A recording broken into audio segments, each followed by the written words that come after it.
Hello friends, पुनर्बार मोर YouTube channel आपनालोक सकलोके स्वागतम जनाइछु। आज मैं बनाब लैछु कचु तरकारी। आहकचोन केनेके बनाय चाও। प्रथमे मैं कचु चुज गुचाई लैछु। कचु चुजबिलाक गुचाई लले कचुत लागि थका लेतेराबिलाक भालदरे आतरि जाय।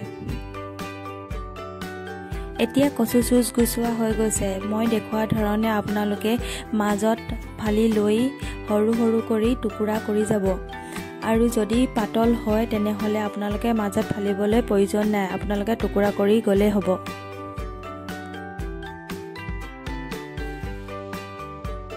एतिया कचु कटा হৈ গৈছে। आपनालोके साफा पानी 3-4 बार करी कचुखिनि भालदरे धुई लब।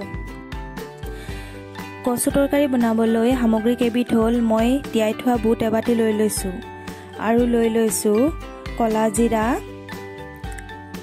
পিছা জিৰা, জলকীয়া 3টা কাটি লৈছো, আদা এটুকুৰা খুন্দি লৈছো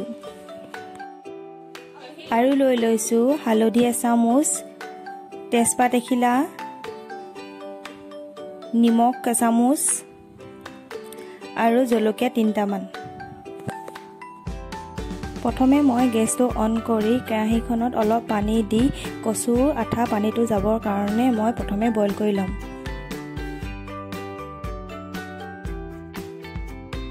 कचुखिनि मैं 20 मिनिट मान बॉइल करिम आरु बॉइल करी एटुकुरा आनि चाम। जदि पिटिकुटे हिजिसे तेतिया हले मोर कचु हिजा হৈ গৈছে आरु मैं खराहीत अलप अलप करी नमाइ लम।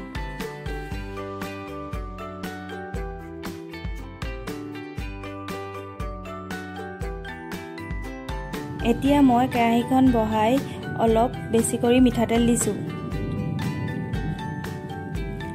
तेलखिनि गरम होৱাৰ लगे लगे मैं तेजपात आरु हुकान जलकिया किटा दी दिसु आरु लगते दी दिसु कला जिरा। कला जिरा बेसी निदिब নহলে तिता হৈ যাব, अलप कला जिरा দিব। तार पिছত हेताखनेरे भालदरे लৰাই दिसु। तार लगे लगे पिसि थोआ आदा और केঁচা जलकिया और हुकान जिराखिनि दी दिसु और हेताखनेरे भालदरे लৰাই दिसु।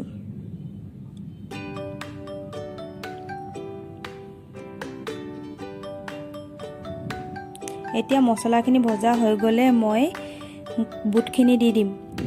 बुटखिनि आपनालोके बॉइल करिও লব পাৰে, কিন্তু মই বইল কৰি লোৱা নাই, এনেদৰে দিছো আৰু ভালদৰে লৰাই দিছো। एतिया মই অলপমান নিমখ আৰু অলপমান হালধি দিম। নিমখ হালধি আপোনালোকৰ সোৱাদ অনুযায়ী দি দিব। আকৌ ভালদৰে পুনৰ লৰাই দিছো। এতিয়া বুটখিনি সিজাৰ লগে লগে মই কচুখিনি দি দিছো।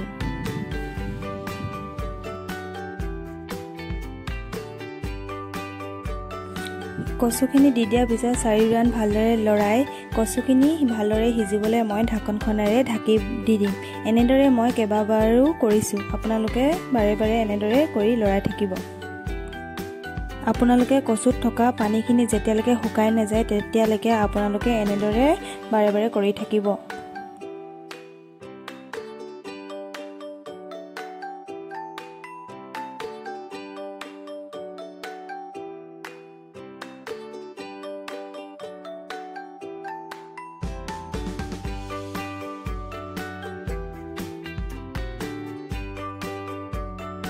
एया सब मो कचु पानीखिनि अलप अलप करी हुबाय गई আছে। এনেদৰে মই আৰু অলপ দেৰি ভাজিম।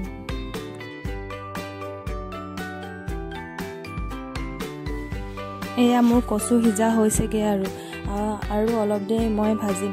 আপোনালোকে যদি কালাৰটো অলপ চেঞ্জ হোৱা নিচিনা দেখে তেতিয়া গম পাব কচু হিজিছে। আৰু এটা পদ্ধতি চাব পাৰে, আপোনালোকে তেলখিনি যেতিয়া 4 ৰান বিৰিঙি থাকে তেতিয়া কচু সম্পূৰ্ণভাৱে হিজি গৈছে।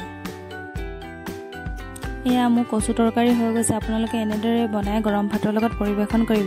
আপোনালোকে যদি মোৰ ভিডিওটো চাই ভাল পালে তেনেহলে লাইক, কমেন্ট, শেয়াৰ আৰু সাবস্ক্ৰাইব কৰিবলৈ একেবাৰে নাপাহৰিব আৰু কাষতে থকা বেল আইকনটো প্ৰেছ কৰি দিব যাতে মোৰ আহিবলগীয়া নতুন ভিডিও পোনপ্ৰথমে আপোনালোকৰ ওচৰত পাই থাকে। আৰু মোৰ ভিডিওটো চোৱাৰ বাবে অশেষ ধন্যবাদ।